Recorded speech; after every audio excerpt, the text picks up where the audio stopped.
Hello and welcome. This is another episode of The Onside Kick, an NFL podcast brought to you by Fox Sports Australia. I'm your host, Chris Jansen, and with me is a very summer-looking Ted Smith. How are you, Ted? I am good. Very summer-looking. Got the shorts on, mate, ready to go. Yeah, I would have wore pants if I knew you guys were going to bring it up, but it's okay. Play on. He's preparing for an early vacation with the Rams. To go watch them play in the Super Bowl.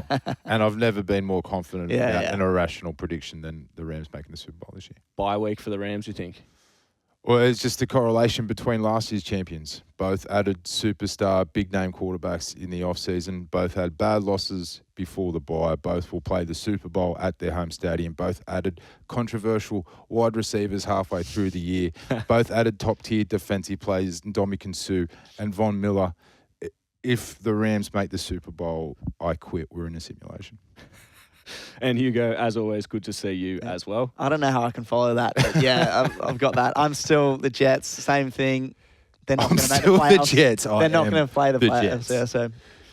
And, of course, my beloved Dolphins actually got a win, but we will get into all of those things very shortly. As always, packed show. A few great games to get through. We'll be covering Washington Bucks, Chargers, Vikings, and Broncos, Philly in a little more detail, plus a few other games. We'll review our Aussies and how they did in their games before taking a look ahead to Week 11 and which games we think really should pique your interest there as well. So let's jump straight in, which was Tom Brady back on the road visiting Washington, where Taylor Heinicke turned out to be ultimately the better quarterback between him and the greatest of all time. Such a surprise. Such a surprise. Taylor Heinicke, what he showed during that game was, whereas he's always been known as that haphazard kind of dual threat quarterback, someone who 1 week can throw for 300 yards, another week throw for 6 interceptions. He really showed some maturity. And I've got some numbers here as well. So he threw the ball 32 times, handed the ball to Antonio Gibson 24 times. That last drive where they won the game in the fourth quarter was the longest time drive this season. What it showed was some real maturity. It showed that Taylor Heinicke could be the man. Probably a bit of a statement, but he's definitely a quarterback to watch, someone who could get a starting role somewhere else going forward. Ryan Fitzpatrick looks like he's not going to come back to the end of the season, so Taylor Heinicke will be the man going forward in Washington. But Tom Brady was really, really ruffled. When he misses by a long way. Yeah, everything was off. I know Gronk's out. I know Antonio Brown's out. I know Chris Godwin isn't healthy, but they looked off. Yeah. They looked really off. But I think you said it there. When those players come back, they'll be back on. Antonio Brown was the most consistent wide receiver in Tampa Bay until he got injured. But back on Heinicke, I'll give some props to Hugo. He said at the start of the year that he thought that he was one of the best backup quarterbacks in the NFL. I gave him a But if he shows those kind of chops again moving forward, then there's no reason to put him in that discussion. It's crazy that he's replacing an injured Fitzpatrick, because that's who I see. I see a guy that's going to bounce around the league for 12, 14 years, 6 or 7 different teams. Some teams are going to think he's a starter, and then he's going to show you why he isn't. In saying that, I don't know if he's got 12 years in him, because he's sneaky old, right? Yeah, he's sneaky old. 28, I think. 28, 29. So, another 8 years. But, at somewhere between $4 and $10 million a year, I think he'll be okay.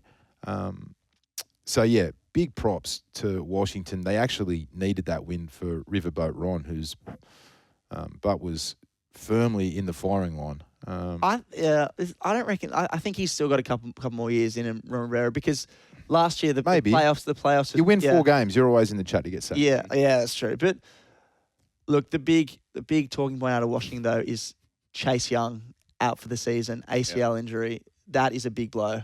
Yeah, especially when you consider their defense finally looked like the defense that got them to the playoffs last year, as you mentioned. It was with only 7 wins, but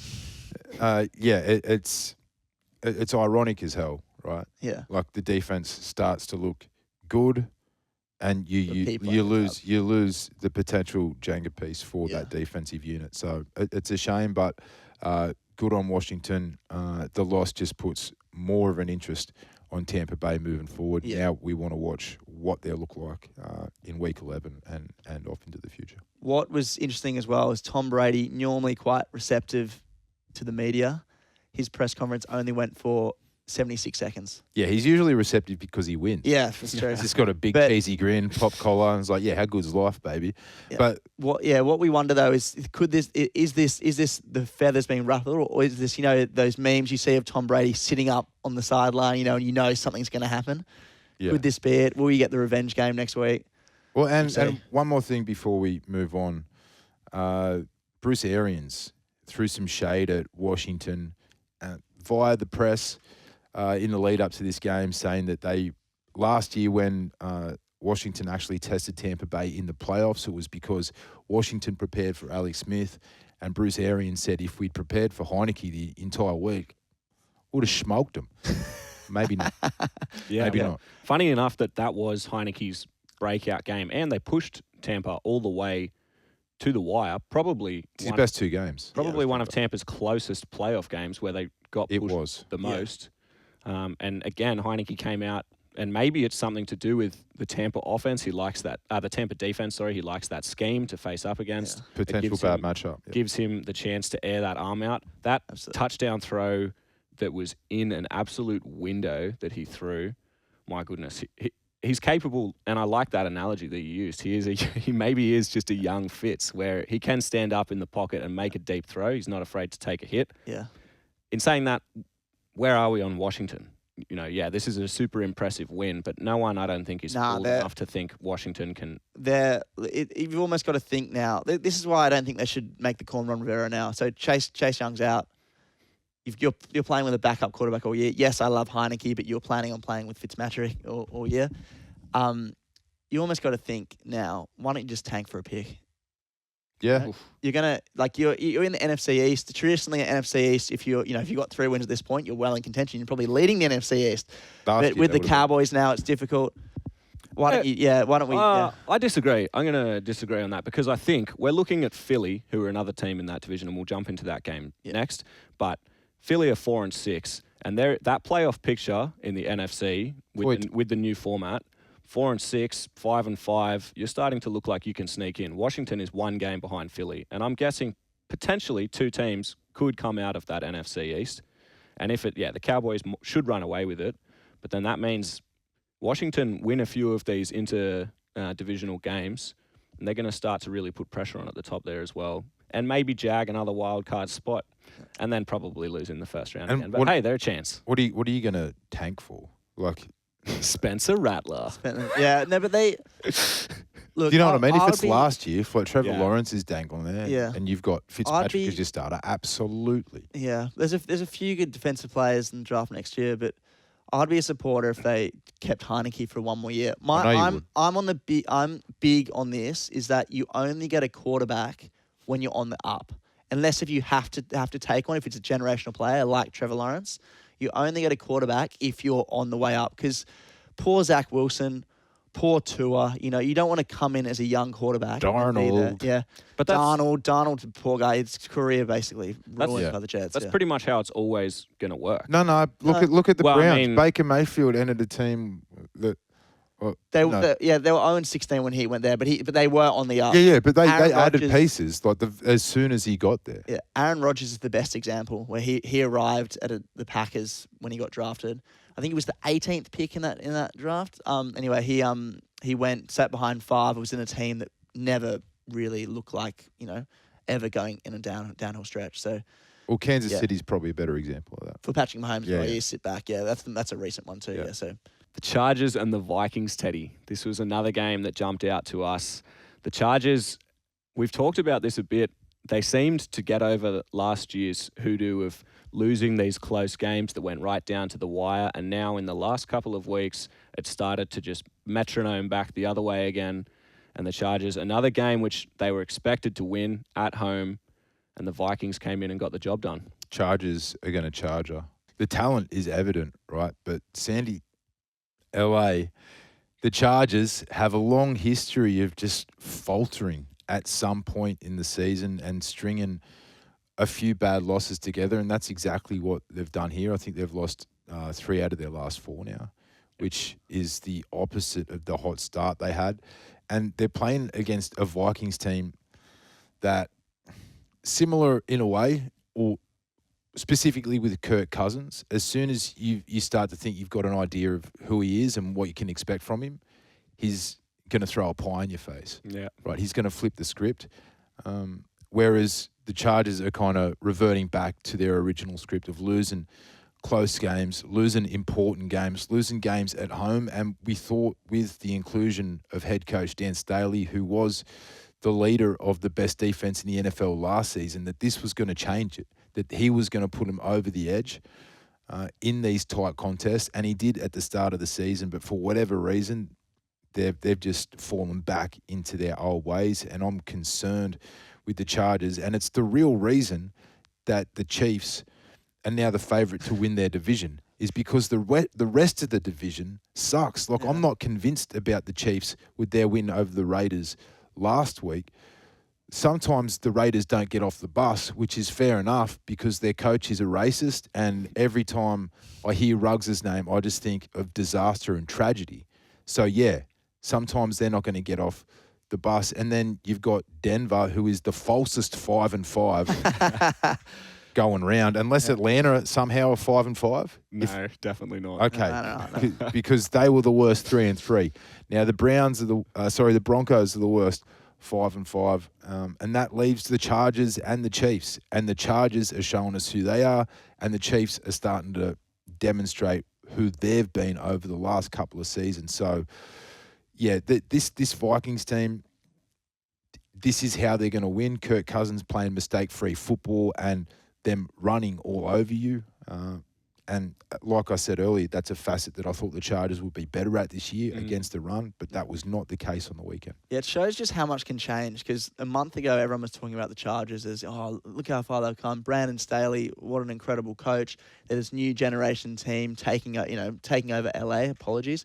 But it's not like it just hasn't come together the last 4 weeks. They've, like you said, lost 3 from 4. Justin Herbert, amazing arm, but sometimes when the game is on the line, it just seems like he doesn't have it. He's thrown a lot of picks recently. And I know that. Different throwing action, but kind of reminds me of Phillip Rivers. Yeah. Lots of picks. I know he had that amazing touchdown pass to Austin Eckler, which was literally... He throws amazing. Sexy throws. Yeah. Sexy throws. That was his one criticism coming out of Oregon as well, was that he wasn't. And the problem with Oregon that year as well was they weren't big finishers. They had a lot of talent around. Yeah. And so the difference was they didn't think he was pro ready, but he had all of the talent. And now the fact that we're a year and a half or 2 years into his stay, and the fact that there's still a little bit of that questioning going on is a little bit worrying, but ultimately the team did start so hot and they did get a lot of that fanfare around them, which is, I think, gained a lot of positive support around them moving forward. Yeah, I mean, surely the Raiders and the Broncos are not going to challenge deep into the season, which means the Chargers and the Chiefs do still have the chance to and who would you pick out of those two? Well, I mean, if I could pick both, though. I don't even think the Chiefs are playing that well. 2 weeks ago, we would have said the Chargers. Now we said the Chiefs. It'll be interesting to see what we say in 2 weeks. Basically, like it just goes up and down. It's a week-to-week league. They have to be wary that AFC is so tightly contested, especially for those wild card spots. They're 5-4 right now. Every win is crucial. Every loss can really hurt you. So just they have to be aware of that. Yeah. Browns, Steelers. There's going to be a bunch of teams going for those. Probably positions. the Dolphins. There could be 3 teams out of the AFC. Colts are 4-1 over their last 5. Yeah. Well, another team we did mention was Denver. And each week, we continue to say that how are Denver going to possibly push for a playoff, and they're still in and around the mix, as you said, 5-5. But I'm going to flip the script on that because they played Philly. Philly came into Denver at the Mile High Stadium at altitude, as Americans like to say, and came away with a huge 30-13 win. And I found watching this game, this was a perfect example. A few people might be thinking, why do we want to talk about about Broncos and Philly? And I tell you, it's because probably one of these teams or teams like this at least one of them is going to be in the playoffs. The new format means you're going to have some cruddy teams, which could present another Taylor Heineke type option where they could challenge someone like the Bucks or whoever they play in the playoffs. So for Philly to come in and make a statement like this, especially after last week the Broncos had made such a big statement against the Cowboys, for Philly to come in and run them off the park and give them a performance like they gave against Dallas and totally shock them. Philly are now 4-6. Which is a few games behind Dallas in that division, but as we said, in the NFC, they're pushing well and truly into that playoff picture. Yeah. The Eagles have the easiest run home as well. So this is their complete run home. They've got Saints, Giants, Jets, Washington, Giants, Washington, Cowboys. So the only hard team there is the Cowboys. They'll only win 3 games, though. Yeah, that's the thing with the Eagles. The Eagles, every time you talk them up, they go, and it's Philly in a microcosm, really. Like, they are the biggest overreacting city in the world. And I love Philly. I've been in Philly before. But basically, every win, they're going to win the Super Bowl. Every loss, Zach Sirianni, we're done. I was impressed with Jalen Hurts. I love Jalen Hurts. I was very impressed with Devontae Smith. Mm-hmm. Heisman winner, 2 touchdowns. One of them was incredible, right in the corner of the edge. Yeah. Got his butt cheek Played down. Played him in fantasy. I hated that touchdown. I was like, surely his butt was out. Yeah. Oh, God. But it's interesting, especially with Miles Sanders out at the moment. Jordan Howard's getting a lot of snaps. Yeah. Kenny Gainwell has basically been non-existent the last couple of weeks with Sanders out, but Jordan Howard's stepping up and showing what he can do. Big fan of Philly. The other thing we learnt, though, Teddy Bridgewater cannot tackle. I don't know if you've seen that. Have you seen that video? Yeah. But basically, from the interception from Darius Slay, didn't throw himself in there. I feel for him because he had an injury, but personally, it's also not his job. Personally, I didn't get, for me, considering what the other options are in Bronco land, I'm not sure if I want Teddy throwing his shoulder. Probably. And considering he's made of glass, I don't want him shattering all over the floor for the rest of that game. I'm happy for him to do that at a point where they were already down by, I think, a touchdown and a half. Can I just say, one of the proudest moments I've had with the Jets fan this year, and this shows you something because we've only won 2 games, but when Zach Wilson threw a pick against the Patriots, he ran upfield and made a tackle. I think it was on Devin McCourty. That was one of the moments I was like, you know what? This kid's got something. He's got a bit of ticker. So I don't know. You can see things from that thing. So I did like that you mentioned the ferocious run game basically without Sanders because Jordan Howard and Boston Scott combined for 164 yards on the ground. Hurts himself had about 50 as well, and I think that does probably tend to come across a little bit from Von Miller having just left this team. Broncos run defense. Probably not strong, but still, Philly looked super impressive in this game against a team, as I said, that are, as much as we don't want to admit it, they are in playoff contention. Yeah, it's just wild. Broncos beat the Cowboys, and then the Cowboys go to Atlanta and wax Atlanta. Atlanta have had upset wins over teams that are better than them. It's just funny when someone looks at the schedule that's upcoming and be like, oh, yeah, we should have 6 out of 8. It's like, what have you been watching? Yeah. Anyone can lose to literally anyone. You only have to be off by a small percentage. And given the big win that the Broncos did have over the Cowboys, as you said, they were just a bit off. We see it all the time now. If you don't hop off the bus prepared, you will get waxed. And we've seen a lot of waxing over the last couple of weeks, a lot of upsets. It is the most chaotic season in terms of results that I've ever seen, and a lot of problem gamblers are losing sleep over the NFL, I can tell you that much. While we're on Philly, that does give me the perfect segue into our Australian of the week, because we had 2 Aussies playing in this game for Philly, namely Jordan Mailata and Aaron Sipos.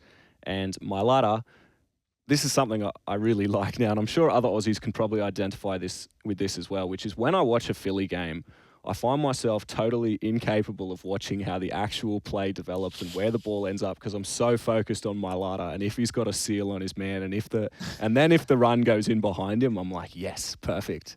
And it's funny because then like all of a sudden I'll be watching that and be like, yes, great tackle. And then look over and it's actually like a 40-yard downfield throw that I should have been watching instead. It's so good having someone play football that isn't a kicker. Yeah. And no disrespect to our kickers. No, it's good that we've got anyone over there. Like have either of you guys played Madden?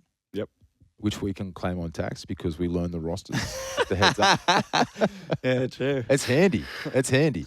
That's why we know the names. I'm just saying that in case tax dudes do some research. But they mentioned in the commentary, in the commentary, they mentioned the Australian punters. We're seeing a lot of Australian punters, and I'm just like, out of my chair, let's go. Yes.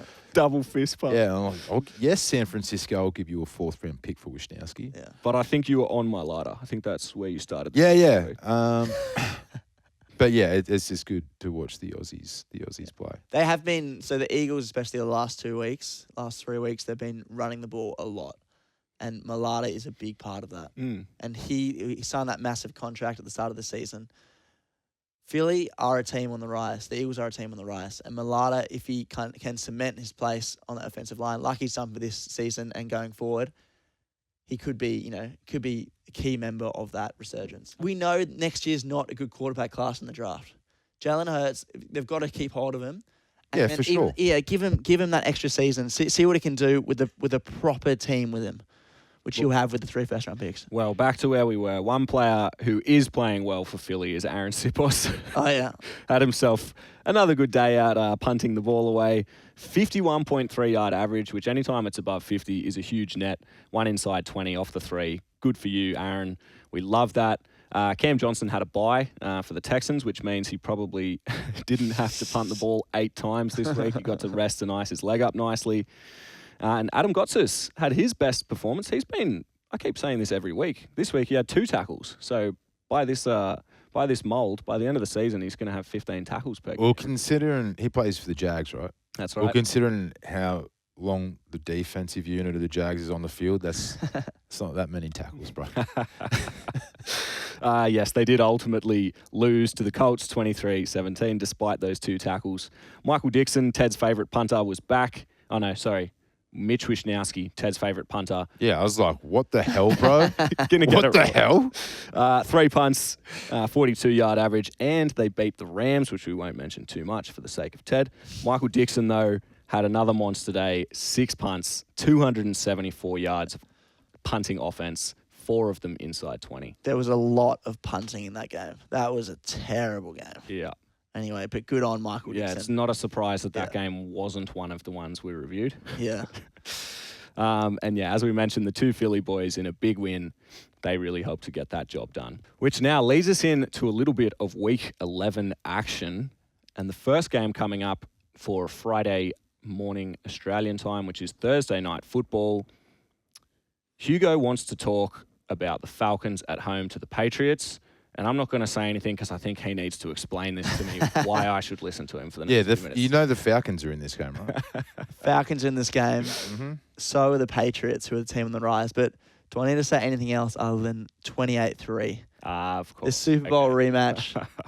This game is always one to watch. But on the other end of the scale as well, the new era at the Patriots, led by Mac Jones, they have a chance if they win on Friday, and they should win. I don't even think I'm going out on a limb and saying that. Definitely not. They will go top of the AFC East. And I really want to give credit to Ted here, who a couple of weeks ago said that the Patriots are well and truly in the playoff hunt. I didn't believe him at the time. Now I seriously do. Yeah, I really didn't want to believe that either. But the Patriots are probably the second best team, if not. Process of elimination, man. A lot of these divisions are built on quicksand. I do not trust a lot of them. Yeah. They will only go briefly, but the Bills have a tough game this week against the Colts. So the Patriots, even if it's just for a few days, they are showing that they're well and truly in contention. Mac Jones is a guy, we know that. We've been touting his Rookie of the Year credentials basically the last 6 weeks or so. It's really going to be interesting, yeah. I'll have to go on YouTube and watch some of those, the first Patriots Super Bowls, early 2000s, because it's almost spooky. The similarities in how that team is set up to this one, in that they just want a quarterback who's going to control the ball and throw to one of his first 2 reads consistently, not make errors, and get behind a really stout defense. And this defensive unit has improved from week to week to week to the point now where they're going into most games as favourite. They were favourite against the Browns last week. Was it the Browns? Yep. And rightly so, apparently, because that was a schmozzle for Cleveland, and it just reaffirmed what we've been starting to believe over the last few weeks with the Pats is that they might be back. They're coming back. Did they ever leave? Jeez. Could there be a better story than if the Patriots make the Super Bowl and come up against the Bucs? Rams making the Super Bowl after completely simulating the Bucs 2020 season. Why? Nah, mate, it's the same. We've got to wheel this in. I'm sorry, we've got to wheel this into conclusion. Patriots, Bucs, Belichick versus Brady in the Super Bowl. We're pretty bloody amazing. But now that this is recorded, if the Rams make the Super Bowl, I will be seen as some kind of messiah. I think we need to make no way. Nostradamus. No, I think half the NFL world is tipping the Rams still to make the Super Bowl. Yeah, but because of logic. Right. Okay. Okay. Yes. Sorry. No, but I did like your things. But I think we need to make some kind of wager here. No, but in all seriousness, that is what the world wants, right? Pats versus Tampa Bay. Yeah. Bill versus Brady. Pats can't do that. The world would explode, mate. The world would explode. AFC. So we were chatting this yesterday, Ted and me. The Bills are probably the best team in the AFC, which is weird because they got beat by the Jags. Everyone else, it is so close. Yeah. They're pretty much the top 12 teams are very, pretty much up there. It could be a conference where a team like the Patriots slips through, a team like the Chiefs who have had such a bad start slips through. It could be anyone, and Mac Jones could be this guy. It could be the story, this next Tom Brady in New England. The Mac Daddy. It's sorry, mate, but that's why I'm not too worried about the Rams' loss against San Francisco, because you just have to make it to the dance in seasons like this. Just make it to the playoffs. And we've already seen anything can happen. Isn't it just going to be so disappointing when the Chiefs ultimately make the Super Bowl again, though? Anyway. Well, even that, given the start of the season, bit of a narrative there, mate. Yeah, of course. We love narratives in sports journalism as well. Another game to look out for is the Seahawks at home in Seattle to the Arizona Cardinals, who both of these teams came off, I'm going to say, disgusting losses. Which is weird why you chose this game. I've just got one note for it. They both... Yuck.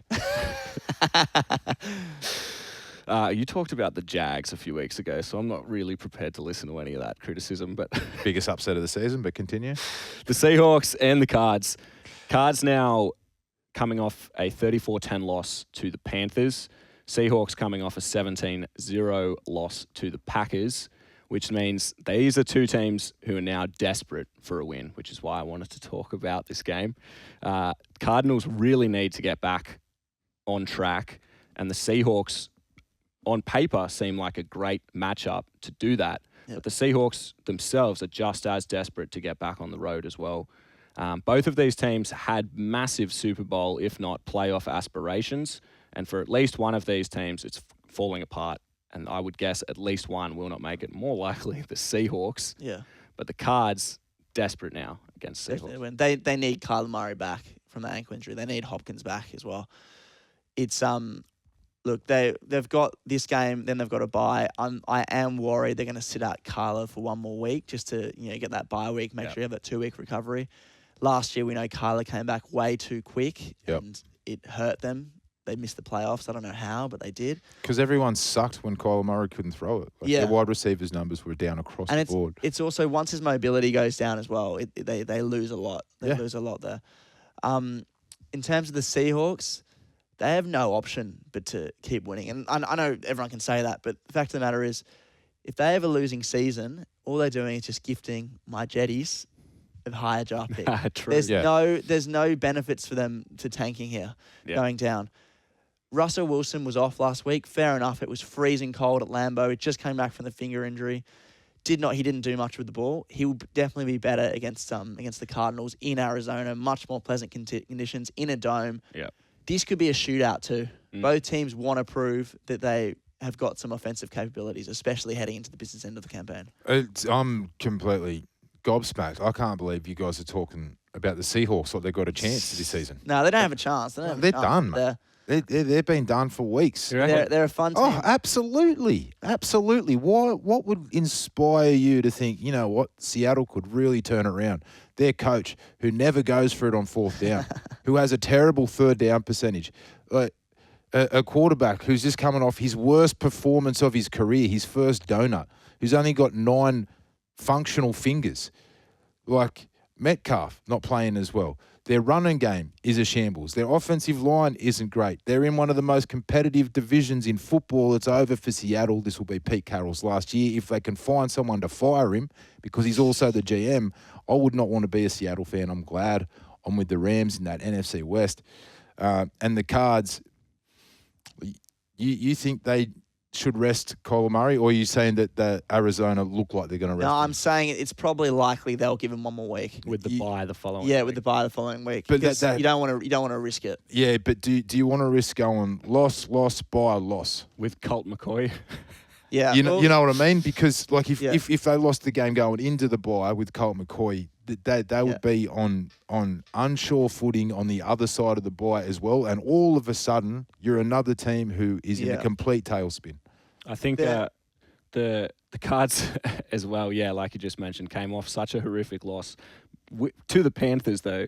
And there was that beautiful moment, which is worth mentioning, which was Cam Newton did make his return to Carolina, screamed, "I'm back," after his 2 little red zone involvements, both resulting in touchdowns. I think he was on for about 5 or 6 plays total, but the two touchdowns, it was just nice. I don't know. It was just nice to see after such a shit year with the Patriots, where he really looked like it was done. Yeah. He had nothing left to produce. In his weird Megamind helmet as well, where he seems to have been able to replace that. I mean, to be fair, he was effective for Panthers in the red zone on the weekend. That's the only time he was effective for the Patriots last year. Yep. He still rushed for multiple touchdowns. Yeah. He's a dangerous man, close to the line. Big fella. Yeah. It was cool to see him as well on the sidelines leading the huddles and stuff. It just shows he can be away for a couple of years, but he's got so much influence in Carolina. I liked as well Greg Olsen saying in the coverage that Cam Newton is the best thing that ever happened to Carolina. So it is important. It is important to remember that Christian McCaffrey did also play this game, which is probably slightly more important than Cam Newton. Yeah, quiet game too. Yeah, jokes. He played awesome. He always plays well, dude. I'd like. He might be top of my list in terms of NFL players I'd want to see play in person. So it makes a bit more sense because he looks rather small, right? But a lot of first defenders in there get bumped off. So good on the kid. Ted isn't going to be watching the Seahawks versus the Cardinals by the sound of it, but one game you said you definitely will watch this week is the Buffalo Bills at home to the Indianapolis Colts. Yeah. I like to look for teams that have been having some relative success. And the Colts, who started 1-4 and now 5-5, they've turned the season around. Bills, they're the best team with one of the biggest question marks around them just because their losses are suspicious, right? Pittsburgh stink. Pittsburgh don't stink. That's not fair.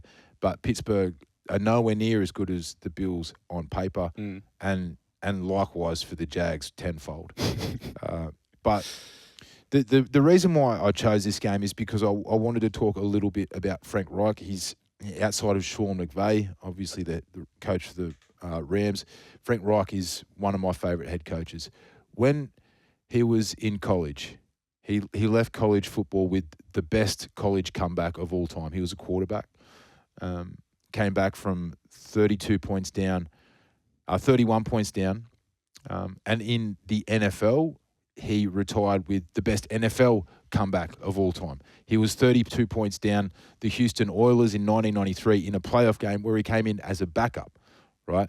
Wow. And now they start 1-5. It was so easy to count them out unless you've been paying attention, because you never count Frank Reich out. Yeah. Now they're 5-5, and all of a sudden they're a team you don't want to play. And all the people that were slagging the quarterback, it's not like they're praising him. They're just a little bit more quiet. And who is really happy about this win streak of the Colts are the Philly fans. Eagles, because he's going to play the 75% of the snaps necessary. That's going to get Philly 3 picks instead of 2. Yeah. In the early rounds next, is it a first or a second? Yeah, first. So basically, if you play 75% of snaps and the Colts miss the playoffs, then the Eagles get a first-round pick. If they make the playoffs, it has to be 80%. But right at the moment, it's probably at 92. Yeah. But to bring it back to this game, they're playing in Buffalo, which is why it's more of a reason as to why the Bills will be favourite. And heart of hearts, you think the Bills are going to win, but it's just hard to shake those 2 losses that they've had. I think they've had 3 losses. They've had 3, yes. Yeah, but 2 bad ones. Yeah, they're It's going to be interesting as well. Jonathan Taylor, who is a genuine MVP contender, he is having just an incredible season. Bills' defense is very strong, but if Jonathan Taylor can step up and continue his rushing form, that's going to be one to watch. Yeah, when we were mentioning McCaffrey, I would say in the absence of Derrick Henry, Jonathan Taylor is the best running back in the NFL currently. I'd say so. Looked like LaDainian Tomlinson on the weekend. It was nuts. That one touchdown he had where he had 5 defenders on him and they were like, not today. And he was like, wrong. I will carry all of you over this goal line. That was super impressive. A big reason why the Colts have been winning. And Wentz hasn't been the bad version of Wentz week after week. And he's found a wide receiver 1 in Michael Pittman as well, he's been pretty good. So just on the Bills though, and you kind of mentioned it before, they just seem to trick us every week. You know, like they beat the Jets. It's not a massive statement win, but they did look very strong. Just one week they're good, the next week you question them, and the week after that they're good again. It's just what's wild is what we get. They are the favourites for the Super Bowl this year. Probably because definitely because they're in the AFC, and besides them, it's so hotly contested when you compare that to the NFC, and there's a bunch of teams that can win. But Josh Allen is also the MVP favourite coming out of Vegas. They're not Australian odds, so people are seeing something that I'm not seeing in this team because, in my opinion, their offense isn't anywhere near as good as it was last year. I think we just know that when they fire. They're good. Yeah, they've got the ingredients there to whoop. Yeah, and their defense is solid as well. Even that game against Jacksonville when they lost 9-6, their defense was still strong. Absolutely. If they went into that game and said, "Oh, we'll keep Jacksonville to 9 points," they'd assume they'd win for sure. Well, one team who's definitely firing at the moment is the Dallas Cowboys, who at the start of the year, I think everyone wants the Dallas Cowboys to be bad every year, except if you're from Dallas or, one of the billions of Dallas fans. One of the 98% of fans not from Dallas who support Dallas. But America's team, they're looking good. And this week they travel to Kansas City to face off against the Kansas City team. Well, I guess we can say getting back on track. You put up 40 points against the Raiders. That's a decent result. Can I say, if there's one game you're going to watch this week, this is the one. There was a Monday night football game a couple of years ago, Rams v Chiefs, where both teams scored over 50 points. Just under 50 points that they scored. But this could be literally one of those serious shootouts. Both teams have explosive offenses. Cowboys' defense is very strong. Chiefs' defense not so strong. But watch Mahomes. Mahomes seems to, especially last week, seems to have that chip on his shoulder and wants to really show everyone that he was not just a 2-season, 3-season wonder. He wants to show that he is worthy of that contract. Mahomes v Dak, this is going to be one to watch. Yeah, always in a game where neither team has any defense, pick the overs probably for this game, I would say. Oh, yeah. I've been hurt by that as well, brother. That's true. But they're both starting to look good offensively and defensively still. I leant towards this conclusion earlier, but I would not put too much weight in that big win over the Vegas Raiders. Yeah. I just let's not forget about the rest of their season. Even in their wins, they have not looked good. They've looked terrible in some of their losses. Statistically, it's still Mahomes' worst season. Flip it with the Cowboys. They had a bad loss to the average Broncos, but for the rest of the season, they've given us a large sample size in terms of who we think they are. And they are one of the best offenses, if not the best offense in the NFL, except for that one game versus the Broncos. So, I expect them to stay the course and continue to be one of the best teams. Obviously, there's going to be some blips on the radar from teams that you didn't expect because that's what's happening this year. But I think we've got a better idea of who Dallas are as opposed to the Chiefs. Kansas City, but it just adds to the storyline of this game. It's going to be high scoring. It's going to be fun to watch. Yep. Yeah. 12-9, calling it. 12-9. Now that we've gone through goals? that whole rigmarole, I look forward to that probably being the most boring game of the year. But as always, nothing about this episode was boring, gents, and that's all down to your good nature and good morale. Good nature. That's what they say about me, Chris. Ted, he's got such a good nature. Hey, we won't get too deep into that. Before you say anything else, I'm just going to sign out and say thanks a lot for your company, everyone. Ted and Hugo, it's been a pleasure to have you with me. Thanks, mate. Cheers. We'll see you next week.